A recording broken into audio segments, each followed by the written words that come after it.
The Hanukkah Hamster.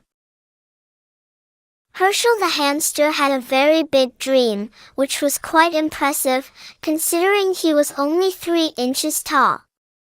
Every year during Hanukkah, he watched through the pet store window as families walked by carrying menorahs and dreidels and sharing delicious-smelling latkes. More than anything, Herschel wanted to celebrate Hanukkah too. The only problem was that everything about Hanukkah was designed for creatures much, much bigger than hamsters. Look at the size of those candles. Herschel squeaked to his cage mate, Miriam the mouse. One of those flames could toast my whiskers from 3 feet away. Don't even get me started on those dreidels, added Miriam, twitching her tiny nose. They're as big as our entire bodies. But Herschel was determined. He'd been saving up his sunflower seeds for weeks, and he had a plan. On the first night of Hanukkah, after Mr. Goldberg, the pet store owner, closed the shop, Herschel squeezed through the bars of his cage.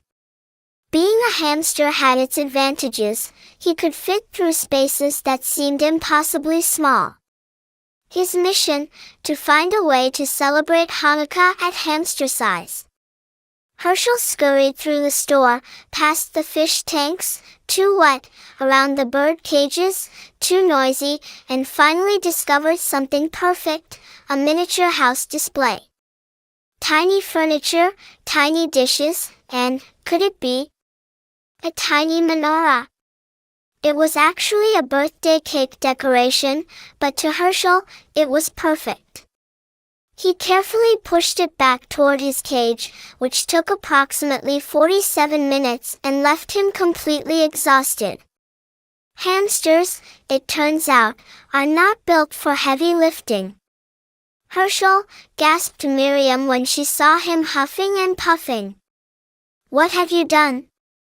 I've brought Hanukkah home, he panted proudly. The next challenge was lighting the menorah. Regular matches were like telephone poles to Herschel, and candles were completely out of the question. But Herschel was nothing if not resourceful. He remembered that Mrs. Chin in the craft section had some of those tiny LED lights that looked like real flames. Perfect. He spent the entire second night of Hanukkah carefully carrying 8 tiny LED candles from the craft section to his cage, one by one. By morning, he had built the world's smallest and safest electric menorah. When Mr. Goldberg opened the store and saw Herschel's setup, he couldn't help but chuckle. Well, I'll be, he murmured. Looks like someone's celebrating Hanukkah. Instead of being upset about Herschel's midnight shopping spree, Mr. Goldberg was charmed. He even helped by making a tiny dreidel and carefully painting Hebrew letters on it with a toothpick. Everything was going wonderfully until the 4th night, when Herschel realized he was missing the most important part of Hanukkah, the food. He wanted latkes, sufganiyot, and all the delicious treats that went with the holiday. But how do you make latkes when you're smaller than a potato? Herschel sat in his tiny menorah's glow, feeling rather sorry for himself, when he noticed something. His regular hamster food pellets, when viewed in just the right light, looked almost like tiny, round latkes. And those yogurt drops he loved so much? They could be miniature sufganiyot. Miriam, he called excitedly. We don't need big human food. We can have a hamster Hanukkah feast. Together, they arranged their regular food in beautiful patterns around the tiny menorah. Sunflower seeds became golden coins, dried banana chips became festive cookies, and their water bottle cap became a ceremonial cup. Word spread throughout the pet store about Herschel's Hanukkah celebration. The parakeets began singing traditional songs, well, their version of traditional songs, which sounded more like happy chirping. The goldfish performed synchronized swimming that looked remarkably like dreidel spinning. Even Gus the grumpy guinea pig contributed by sharing some of his premium Timothy hay to make the display more festive. On the eighth and final night, something magical happened. The Rosenberg family came into the pet store and noticed the tiny Hanukkah setup.